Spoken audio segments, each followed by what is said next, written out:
Okay, getting started. Today's demo is about Asana, and today's demo is going to be about setting up your Asana as well as a marketing project.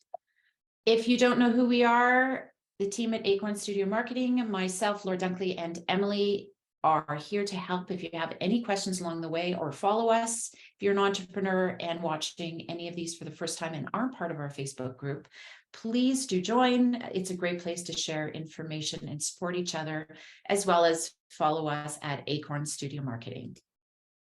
So today's demo is set up and we're continuing GRWE's theme. This is our fake company. And as you may have seen it in the past, they are a garden center. We've done a bunch of marketing things, and quite recently they have brought on a design person, a landscape designer named Daniel Lee, who is a fake person, and she's going to be offering design services at GRWE. So today's demo is all around her and them onboarding her. And she, because she's a subject matter expert and will be sharing in content and marketing, she is part of the marketing team. And Asana is, because it's primarily marketing, is run through their marketing team. They do work with agencies. They have the decision makers looking in, but they are fundamentally the core ones that that are creating the marketing, using Asana, bringing on people like Daniel Lee. And today's session is about them onboarding her as an influencer. And if you haven't had a chance to sign up yet for Asana, there is a QR code there and a link. We have a referral link for you to get started. It is free. Feel free to do that. If you want to work with a team, quite often, like ourselves, when we bring on clients, there is no charge to them because it's all run through us.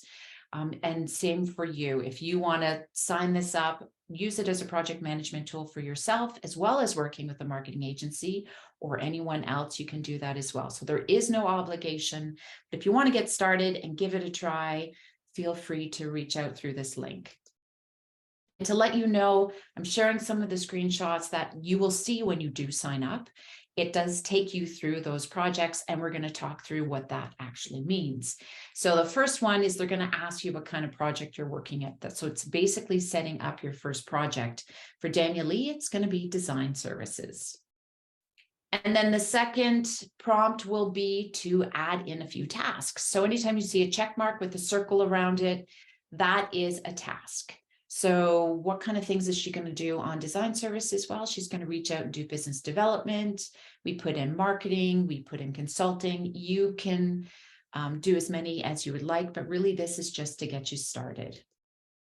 The next one is about different task sections that they're going to ask you for. So it can either be sectioned out in a stage or a category. So they're going to ask you to list a few things. Some things are to do, some things are doing and done. And that's a great place to start when it comes to progress. And we're going to show you in the demo a little bit more details in those options. But I'd just like you to take a view and see where the little chevron, the upside down triangle is. Next to that, it says to do. That's called a section. Under each section are going to be tasks as they relate to it. So those are the check marks. At the very top, beside that colored square, is the project name.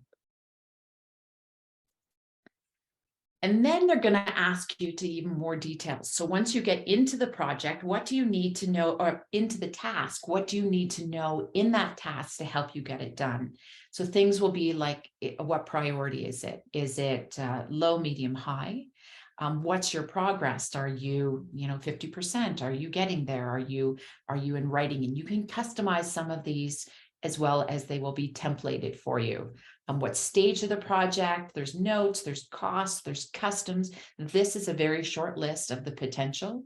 The freemium has limited, the premium obviously will have more. And if you look over to the right there, that's what we call a list view. If you look just under design services, you're going to see all the different views. So right now they're showing you a list view. Beside there is the assignee who's going to be tasked to it. You're only allowed one person per task. You can put in the due date.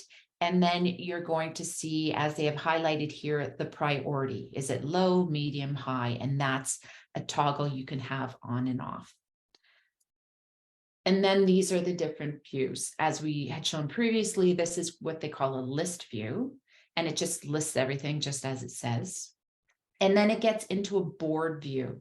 Some of you have used other programs that have used what they call a Kanban version. And basically they're just little, the tasks are kind of like little index cards, and you will see them as such. And the sections that were in the list view now become column headings for the Kanban, and you can take those cards and just move them forward. Really good for content development. So if you're in the idea stage, just put them all in, and then the getting started to do, doing, done from that chronological side as well, the board view. And you can toggle back and forth. So if you decide you want to see this board view and list, you just have to click it over. Now there's also a timeline view. This might not be available in freemium, I can't remember, but very good again for an overall project looking. And then the calendar, one of our favorites when it comes to things like a social media calendar. For sure, we use this in the editorial calendar. And that way you can bring a whole bunch of projects into one view and have a look at it. Calendar view is also really good if you have a director of marketing or a decision maker who just wants to have that one quick view to see everything and what's coming up. A really nice view, but for task management, typically list or board will be the one you use. And that's not supposed to be there, and I just went right back. Let's just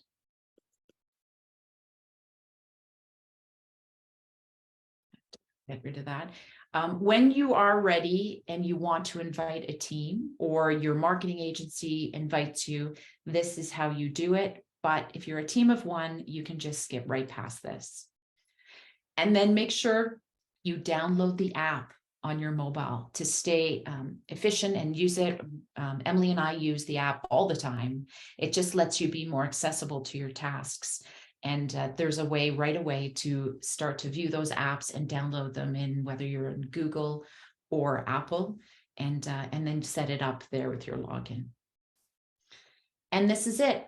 So as I'd mentioned, Daniel Lee was set up as a project. So you have to set up your own account. And this is going to be the view that you see.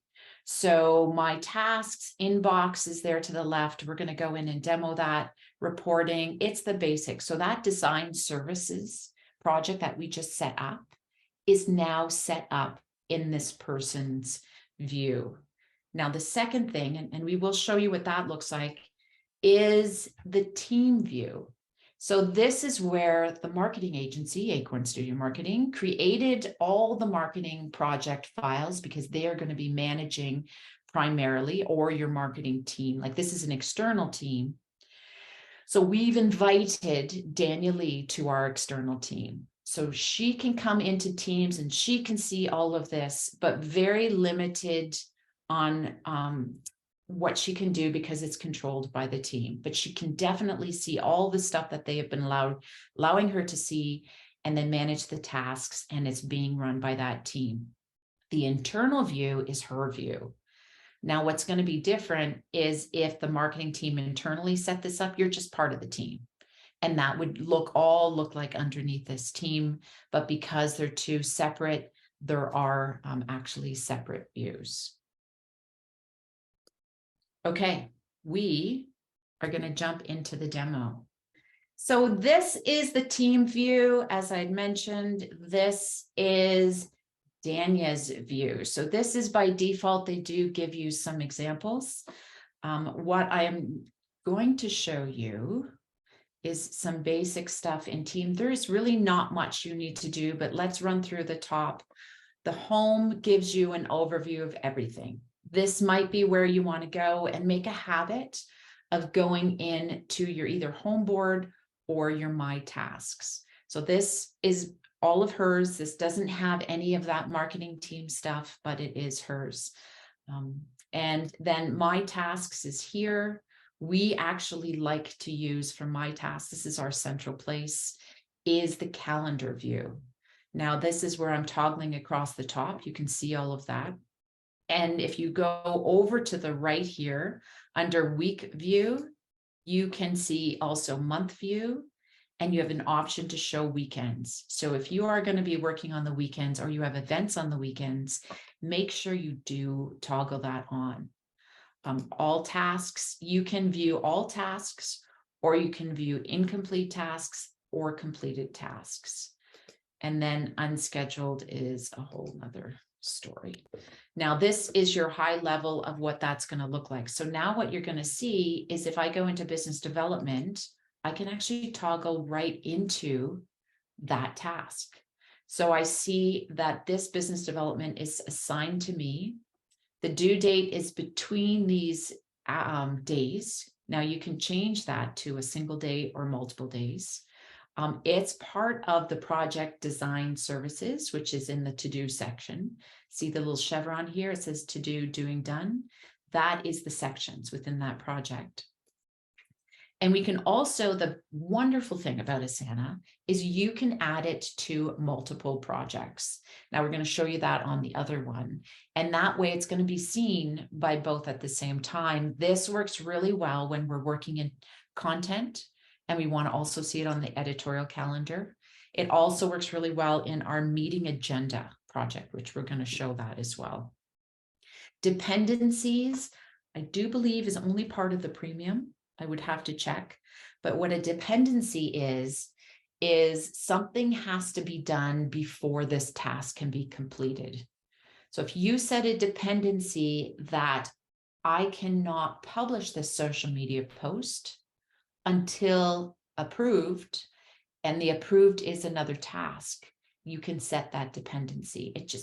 It's an extra alert. It forces people to make sure that it's done within a certain process. And that's why having your processes done before you set up the Asana project, or it's always being tweaked, but at least in the mind, you know your process, or you use this to develop your processes, is really important to have before you actually set up your tool. Priority is low, medium, high. This is a very typical one. Progress is a percentage. This is an open text field when you can customize this. So if I just want to change this to 50, I'm going to be able to see how far along we are. The stage, not started, in progress, or waiting. See this edit options.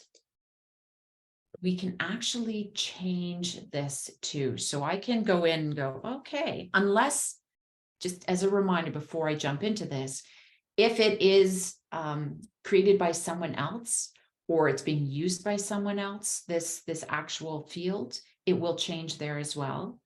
If it's a template by Asana, it cannot be edited. So you might see that too. But for this one, it's like, okay, we're getting started. So track the stage of each task, not started, in progress, waiting, aborted. No longer, I don't know. I'm going to use aborted. It sounds like a mission, right? So the mission is aborted. We've added that. We're going to notify the task collaborators at the bottom. We have an option also to add it to my workspaces. So if I want to use this for other projects, it will be there. So I'm going to save changes. Now, when I go back to here in the stage, that will show up. So we're going to say it's aborted, which it's not. So we'll put it back to in progress. The description area is really powerful because these are all the notes, especially if you're working with other people. You can also add, you can do bullets, you can do high level things. It's super wonderful. And then you can also drop in links. So for us, we use Google Drive. Now you can connect your Google Drive, or you can just drop in a link. So reference links is a really good way to do it. And you can also embed them. So it's nice and clean. This is another way. Canva is another thing. If you're working on content, you can actually drop in a link. It's quite helpful. You have all your typical text editing under here, as well as little happy faces. If I want to mention Emily, is she not on this project? Oh no, it's because we're in the other one. But you will pop up whoever's on your team and you can click on their names. So this is, again, this is her project. And then start development project here is the draft, and then insert link. So it's just notes for yourself as well as for anyone else who's on the project. Now, after that, if you have subtasks that need to be done for yourself or the team, you can add these subtasks in here. Now, a little tip in that subtasks were going to show up. Remember, we saw all of our tasks. They show up, but I only see the subtask. It's not always apparent what major tasks it is associated with. So when you have multiple things or multiple projects or multiple clients that you're working with, because if you're a business development person, maybe you want to use this for business development and you are working with clients on their projects, we use acronyms. So if we say for Garden Grows, we would use Garden Grows, we'd use GG, Start Business Development Plan. We even use this for our internal. So we have we just will put Acorn, or if we do grow, it'll be the GRWE. It gives you a high level of what you're working on right away.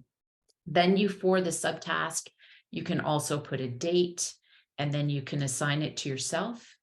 And then whoever you assign it to, if you see these little comment bubbles, this comment, if you want to comment or you have further description, here is a link to the draft. This will be associated with this subtask. Insert link here.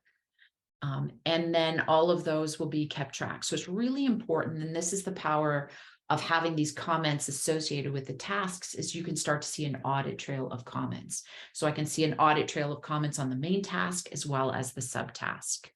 And then if you go up to the top, you can see the cookies. You can see the link to go back to the main one. And this is really to help you not get lost in the comments. So this comment was the subtask, and now I want to go back to the main task, and it's there. And then if I go back into here, I'm actually going to see that description. Now the comment, if I put a comment here, the bottom of this subtask, watch what happens. I'm going to comment. I'm going to go back to the main task. I'm going to look at that subtask, and I actually see the comment. There is a comment. So there's an overview of where you can see everything from the main task. So start with the project, sections, tasks, main task, and then any subtasks, and comment accordingly. So now this is the main task. I'm going to comment on the main task. I'm going to mention Danielle Lee, which is myself, but if there's someone else there, I could mention them. If I comment, they will receive a notification. Really important, because if I change things up the top here, if I go, maybe I add a collaborator. I don't think I can add Emily because you're outside here, but I'll show you this afterwards. If you add collaborators, they will be notified, but they won't be notified if you change things like priorities. If I change that to medium, they're not going to know it. So you might just want to put in a comment, hey, I changed this to approved. Please review. And then you mention the person's name at Danielle Lee, say. And then you comment, and they're going to go, oh, okay. So now we have a comment. We have a comment trail, an action trail of all of the changes.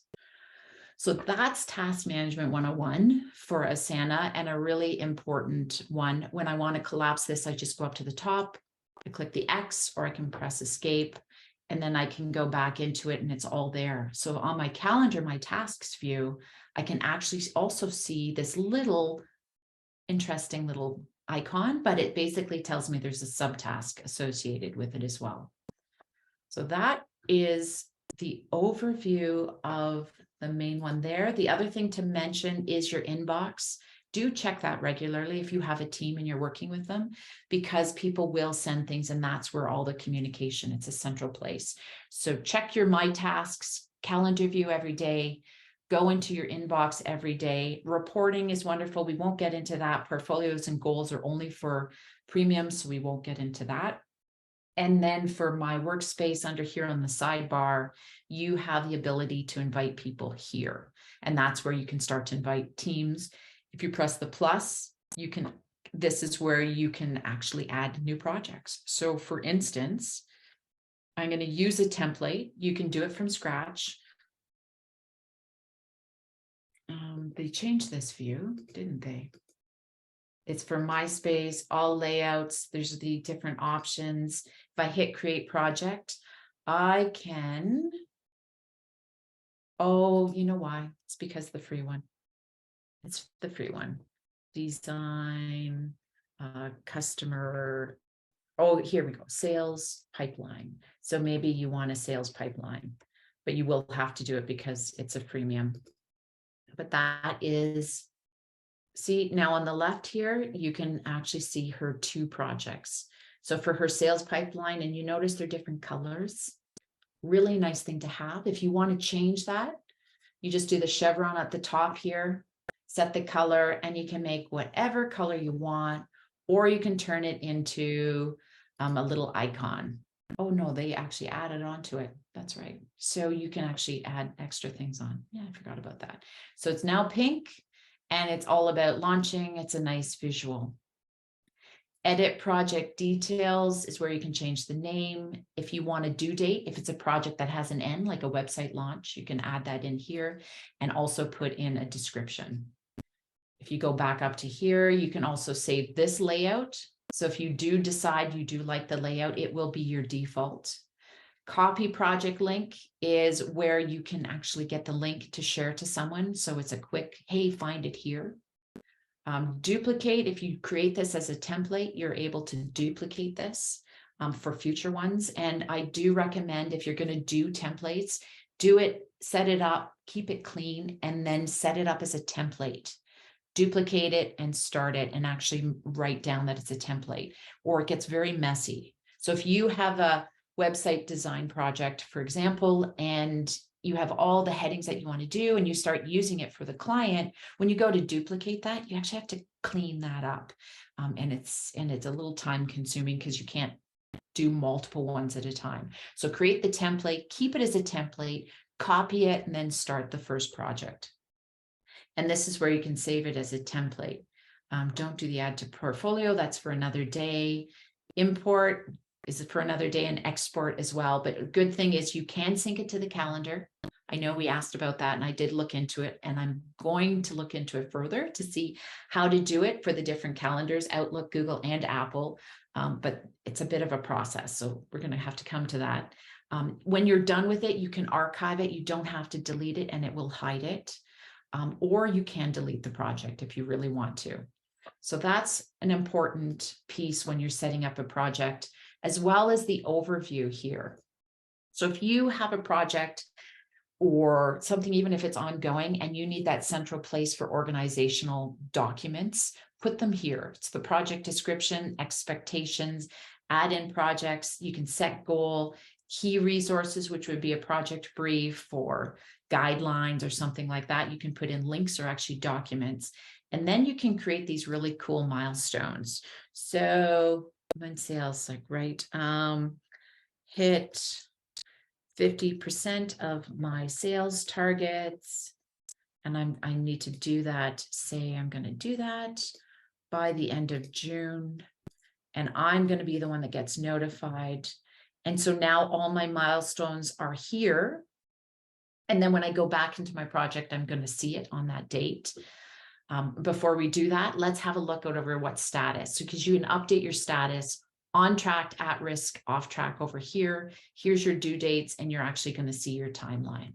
So that's the sales, that's the overview of your project. So when I go back into here, I'm going to actually see this milestone. So you can put in a section, key milestones. And then what I'm going to do is that's my section. I'm going to keep track of them. I'm going to drag it underneath there. Now it's associated with that section.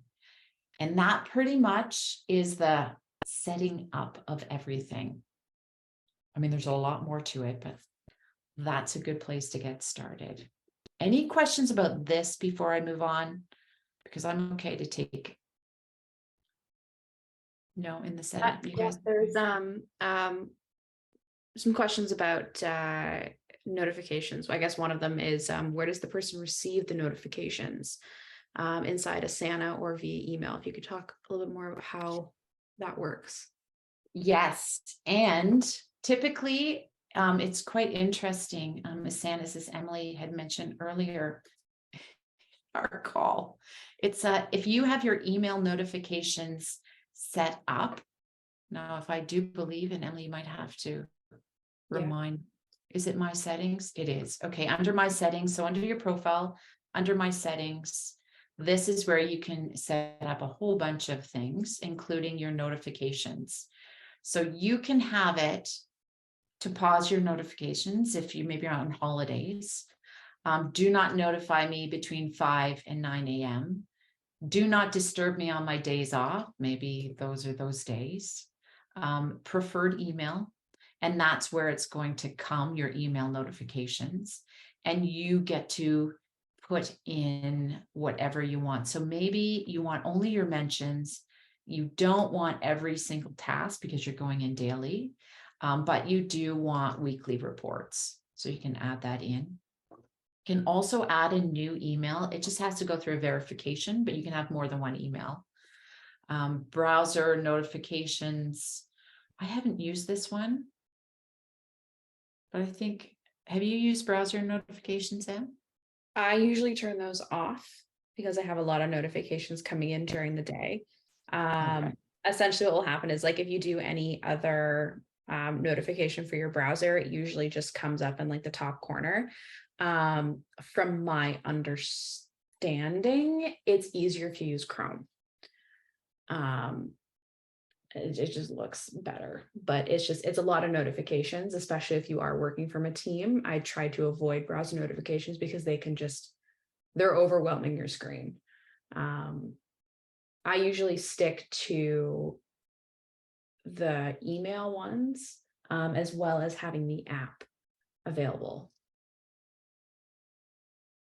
Okay. I like that too. And I too like the emails because it gives me a high level one. And it also, especially it's a subtask comment, if I click on the link, it will take me right to that comment. Now you have to have your Asana open on your browser or actually have the app on your desktop, because I have the app that I use, but you can just use the browser. Just make sure your browser is Asana and you're logged in when you go to your email and you click on it, and it's going to go right there. As you start to build it out, and there's a lot of projects and tasks, it is really nice. So I do recommend modifying this, but having some level of email notification work for you, but whatever works for you, for sure. Email, all of these things, it's worth having a look. That's notifications. Any other questions? Can I ask another question about that? So yes, sure. If I invited a collaborator, so I own Asana and I invite a collaborator from outside, do they set their own notifications as the same way you just showed me, or do I set it for them? How does that piece work? Yes. So under my profile is where we went. Oh, that is not. It's my settings. So anytime you see that's you and only you, no one else. Okay. So yeah, so this will be setting up your photo notifications. This is your internal place. Now, what you will do though, if you're setting up the projects under notifications, if you notice down here, the activity updates, new tasks assigned to you, @mentioned, and complete notifications for tasks that you're collaborator with. Once you set that, or the person that you're collaborating with sets that, anytime you add them to a project, a task as a collaborator, they will then get the notifications. So you're pushing it to them, but they're modifying how they receive it. Makes sense. And just to show you, so this is your central place. This is yours, what you set up, how you monitor everything. If you go back up into that drop down, see how it says My Workspace, but it also says Acorn Studio Marketing. Now, this is where you can toggle back and forth between workspaces. So you have yours, You don't see everything that Acorn has sent to you regarding that project. But if I click on that, now I'm being sent to the workspace of which Acorn has invited me as Dania Lee. So if you have created this project, this Acorn, or this marketing project, and you've invited them, that's where they can now jump into your project and see what you've created. Now, you can also within here have private ones. So if you are doing admin or things about this team and you don't want the whole team to see it, you can actually, and I'll just show you where it is. I can't actually create that.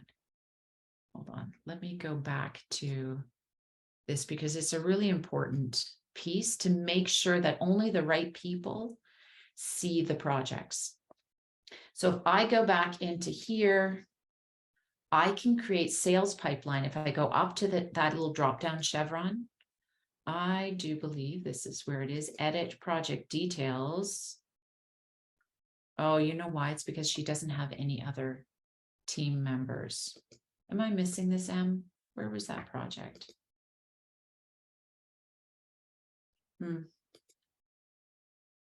I think it's because she doesn't have any other team members. Why you can't do it, or it's a possibility it might be on the premium. But just be aware that if you do have a team and you do have it, look for that private setting, because there is an opportunity to create a private group like on the project. Also remember that you can create, so Emily and I pay the premium and we pay for seats. So we actually have Acorn Studio within our domains and we have seats. It's sold for another day, but just know that you can invite them, but I have to pay for them. When I invite a guest, it's just per project. They're just sitting there as a guest. They're not actually a teammate. It takes probably the next session. I will have to show you how to do that, but just know that that is an option. So let's go back to that Acorn one. So now she's going, okay, now I have to do my marketing stuff. So the next phase of this is now, how do I set up a marketing project for a company? So this would be more, not so much the Dania Lee piece. This is now coming from the marketing agency or your marketing team. And what are those projects that I'm typically going to have when it comes to marketing? So we can go into these another day, because I see we're getting a little later, but I do want to high level let you know what those projects might be. So business plan, perhaps we want an overview of the business plan. Now, typically, this is not going to be part of a marketing project, but I do want to show this. It could be, but it's high level, but I do want to show it to you. Might not be in your marketing team.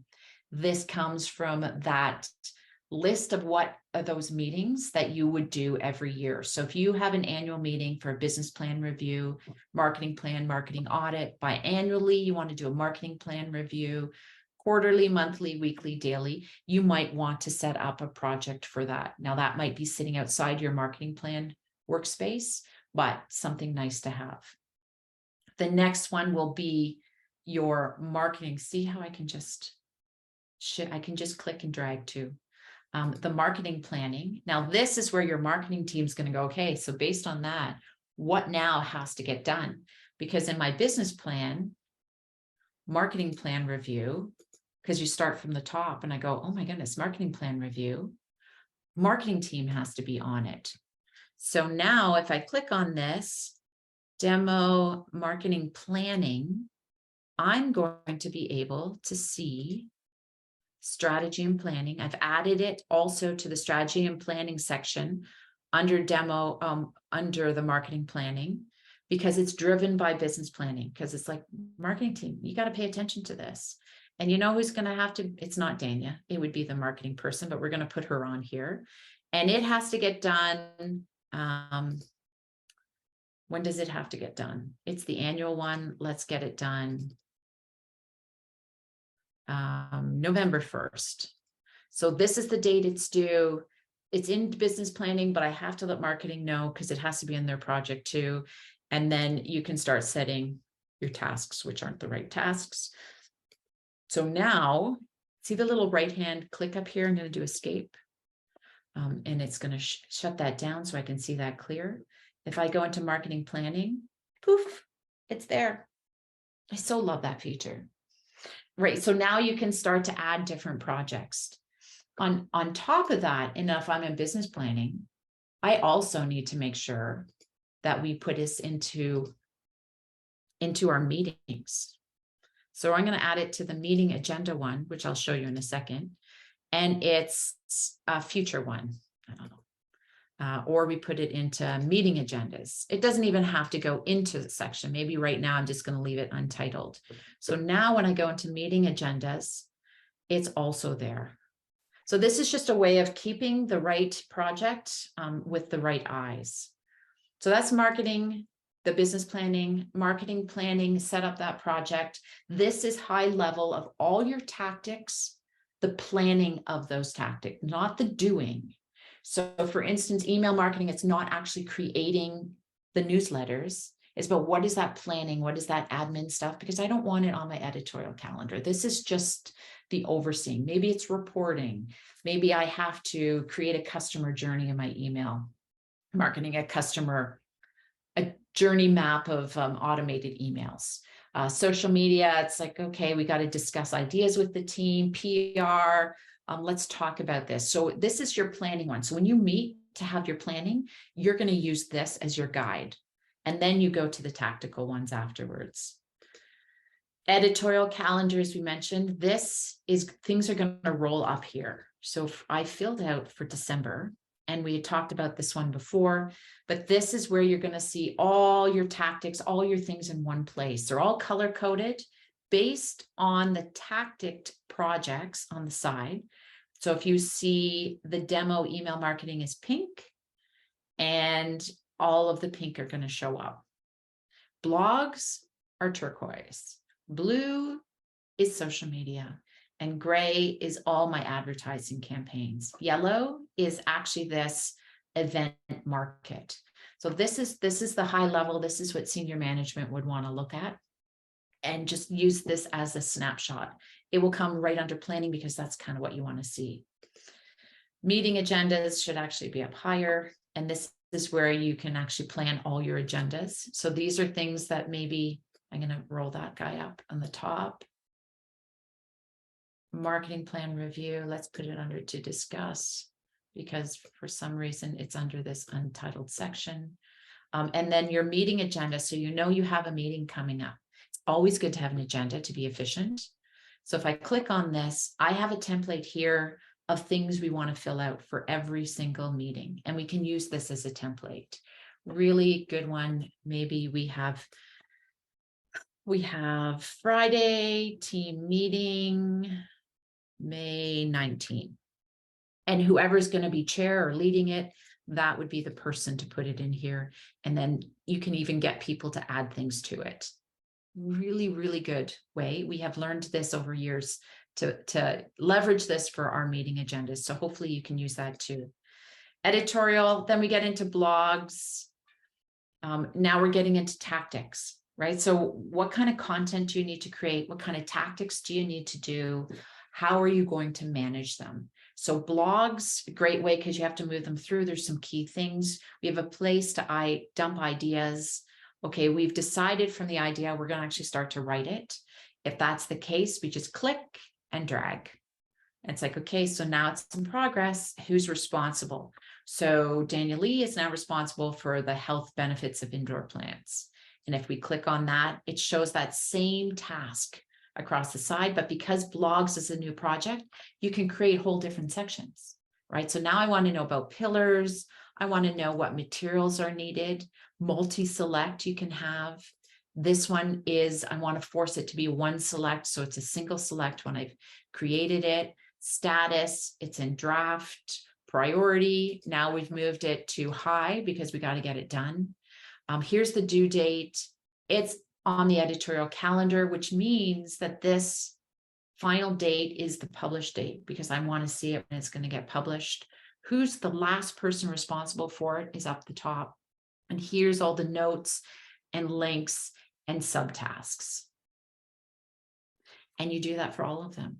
Now, what's really nice is when you do add in the graphic, when it's in that visual section, and I come to here, and then I go, okay, this one, you're on this team, so you have to do this.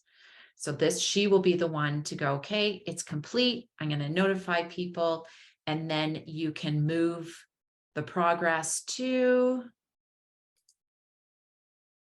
the stage, post on website. So we got everything done. Emily says it's done. She's going to say post on website.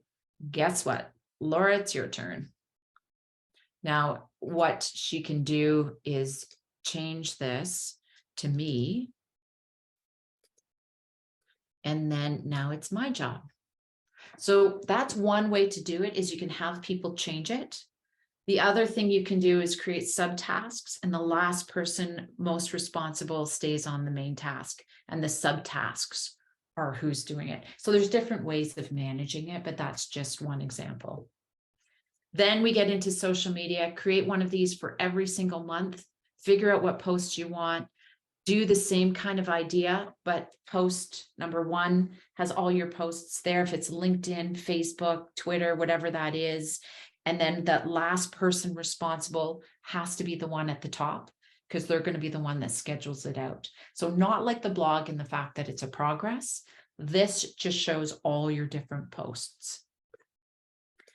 And then you can also, I'm going to move this guy up. So email campaigns is more logical. We have monthly newsletters, high level. Again, we want to make sure in the planning, we know that this has to come up. Then details and subtasks can be added.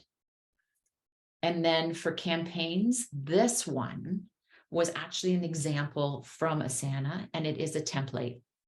So the template, I started to work with it, and it's like, okay, it's an okay template, and it helps lay things out for me. There's some milestones already there. There's some checklists. I can do it and I can change it. So for example, this event date, it's like, okay, once it's done, I'll just take out an example. And so the event date is December 8th. Danya's going to be responsible for this. And then I can go, okay, yep, Christmas retail market, day 1. And Danya's responsible for this too. So there's different ways to do it. Just take the template and then customize it for yourself, or you can create it from scratch and then wrap up. These are from a campaign perspective, this process works really well. And it's a pretty good one. And then there's advertising. So if you know you have to do promos, like for instance, in this campaign, we want to do nearing the event overview, whatever that is, you might want to connect the two of these. But for the advertising, it's kind of sitting alone, but I want to also see it on the editorial calendar. So I've added it to the editorial calendar. Here is where I can set consecutive dates. So I can have an individual date, or I can have it go for consecutive. And we can also set repeats.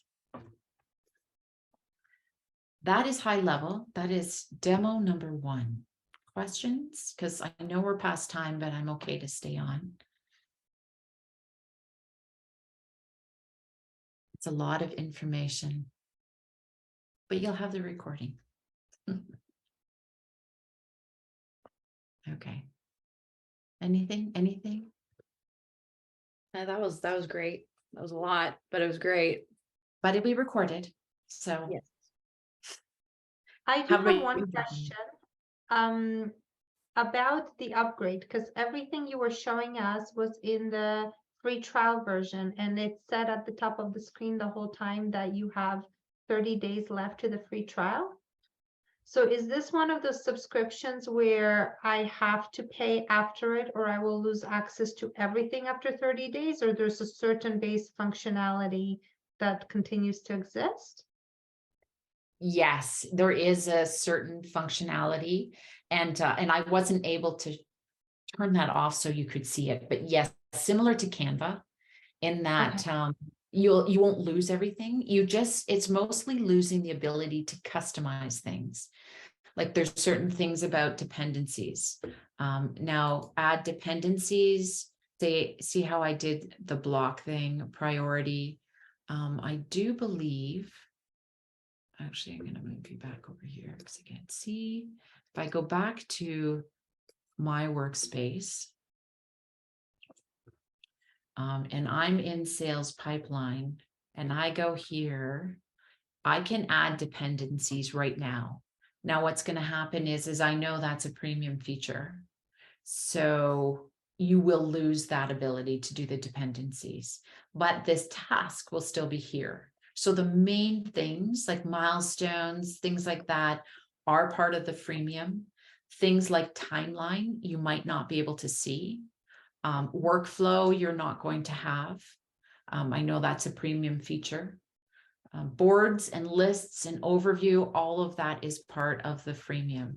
Your ability to have multiple, when you do fields over here in the customize your fields, you only have, I think, up to 2 fields that you can add, if I remember. You'll have to check on me, but I know that that's a limitation too. Things like forms and all those extras that are really nice to have as your team builds out or you start to get more advanced is when you're going to want to have that premium, but it will not take everything away from you from a core task standpoint when you go. Yeah. Okay. So Laura, a couple of things I would add. You asked about my very early user experience. So a couple of things. Let's address the one that Dorothy just talked about. Dorothy, in this case, if I remember correctly, you don't pay for the trial. Like you don't even put your credit card in or anything, if I remember correctly. So it gives you the full service, if you like. The problem is, which really was underlying your question, is that, okay, what do I lose when the free method's gone? And as Laura pointed out, it's nuanced stuff. It's stuff that we probably wouldn't have got into as an early user. That's what I was told. And I think that's true. The problem is, by the time you figured out what's included and excluded, you already are in deep. So I think it's kind of them to do it that way, but I'm not sure it's helpful because it leaves you always in doubt. Oh, what am I losing? What am I losing in 30 days' time? But it turns out it's not probably stuff that's going to affect you too much. That's my limited observation of that. The other thing that I found a bit challenging was when my virtual assistant set me up and got me going. I did play around with it. I did try and orientate myself. But what was happening for a week was that I was using the app, and the app is nowhere near the same as the desktop from what I experienced visually. So it was much more limited in terms of what I can see visually. Now, again, could be the way we set up. It could be the choices we made as to lists versus, forget what the other one's called, but business card type layout. Boards, I think it's called boards.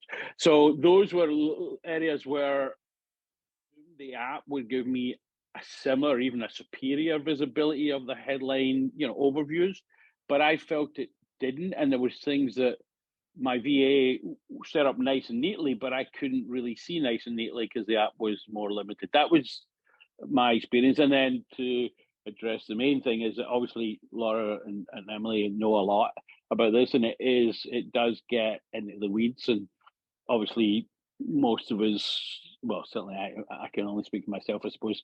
It'll take me a while to get there, and I don't know how deep I want to get, but I think you'll find your comfort level over time, I assume, and that's why reference to this video and others would be helpful. Laura, am I right in the things I've just said? Yes.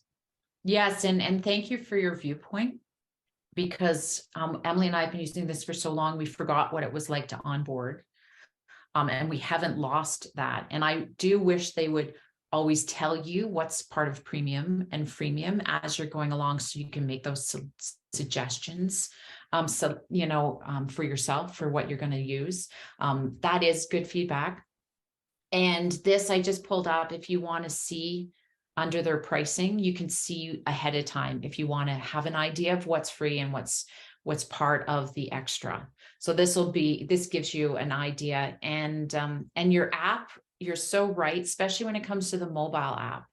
I use the app on my desktop for Apple. I find it's very almost exactly the same as the as the browser, but my app on the phone for certain is not as easy to use.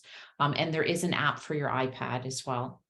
But I Yeah, would start with the browser. I use the mobile app strictly just to manage my notifications throughout the day. Or like if I'm on the go and I need to write something down, you can take some of your projects and add them to your favorites. And it's a lot easier to find on the mobile app. So I have one for like content ideas and like ones that I want to have access while I'm on the go. So I favorite those, so they're a lot easier to access. But yeah, because I have my phone propped up on my desk like while I'm working, and it's just to manage my notifications. So I don't even use the desktop app. I use the web browser. That's just what I'm used to. But 100% does, like the one on your computer is one where you will be able to see everything way more effectively. yeah, and it's visually exactly what Laura was describing in terms of, okay, I can see and the color coding and all of that. And of course, there's a bigger screen, and it's like a different product completely on the desktop or on the desktop app. So I think that's important for people to know. I use the tablet app, I guess the iPad app, which again I think is still quite limited. So it's worth people knowing that. And as you see, once you get familiar with this, and I think that's the key point of all of this. I mean, there's a number of competitors to this product. You could have chosen any. I could have chosen any. I've worked a little bit with ClickUp, but I think the bottom line is it does make sense to find the one you like, or is best for your partners network, so that you learn it well. Because obviously, the better you learn it, the more functionality you'll get out of it. And certain people have different levels of need in terms of, like Laura said, a department head may just need an overview. But as a business owner of a consultancy, a small team, then yeah, my needs would be very different to say yours, Emily. So those are things that I think may be useful for new people coming in. And going back to the very beginning where we talk about different features, as more than some of the other products that I've looked at or worked with, whilst we see the different pricing, the jargon, the terminology, some of the things they say there, they mean nothing to us right now, right? If you're a new user, you don't really, you may not know the benefits of the automated workflows versus the basic, or you might not know the benefits of the reporting or whether you'll need it. So it's hard at that very early stage to go full on into the paid version, because you don't know if you need some of the features. And some, as you know, some apps, the added features of cost is not necessarily that much better, and others it's substantially different. So those are some of the things that I would say I've observed. And then technically, yeah, it just takes time, and maybe if you're in a partnership, whether it's a client of yours coming on board, or me working with my VA, I need to either get her to push me harder to use it well, or invest the time myself, or a bit of both. And Laura, to the very start of our chat today, you said it's helpful to look at things from the user. So in your case, an agency, and you've got clients. I think you're 100% right. I think it's important to see things from what the user sees, because it is a different view and a different level of understanding. So I appreciate you taking us through that. Yeah, well, thanks for that feedback, Des, for sure. And to the point where not knowing if you should pay for it right away, we are a big fan of you use the freemium for as long as you possibly can. And they tease you with it at the beginning, but just use the freemium and then only pay for it when you really find that feature that you really want and it's worth it for you. So I think most of the applications you'll see out there do that. So just start with it. And even looking at this again, what they offer in the free is so good. Like the big thing is you're not going to get that timeline view. I rarely look at the timeline view. Automated workflows. Do you really need to automate it? That one, you might want to have it. No user limit. Maybe I don't know. I really would start. The one I'm curious about, Laura, because you brought this up yesterday, is resource management in the super premium, the third level. So if I'm reading this correctly, the time tracking on projects, which is something you shared with us yesterday, like getting a snapshot of how much time is being spent on different areas, it looks like that's only available in that most premium version. Am I reading that correctly? Yes, if you want to use their version of time tracking, but do Oh. you really need to? So for us, as we mentioned, we use Toggle, which sits outside of this, but it integrates with Asana. But if you want to just make, and you're managing a larger team and you want time tracking, you want everything to be part of the enterprise team, then that's when you kind of go, okay, I really should have it all in one place. So yeah, you don't have to have that. It really does start to give you, it's more for those teams as they grow. And I can't remember what the feature was, Emily. Do you, why we started paying for it? It was for the extra customization on tasks, like adding, like especially organizing content and blog and like certain stages on where we are at is the biggest reason why we upgraded. And you know what? That is not clear on this timeline at all. Wow. Okay. That Good was to my know. point, Laura. That was my point. You can't. I don't know these things as well as you, but even you knowing all it, it's not as obvious as some other products, right? Like say Calendly, it takes off the branding, or it does this, or it gives you multiple. You can see the added value.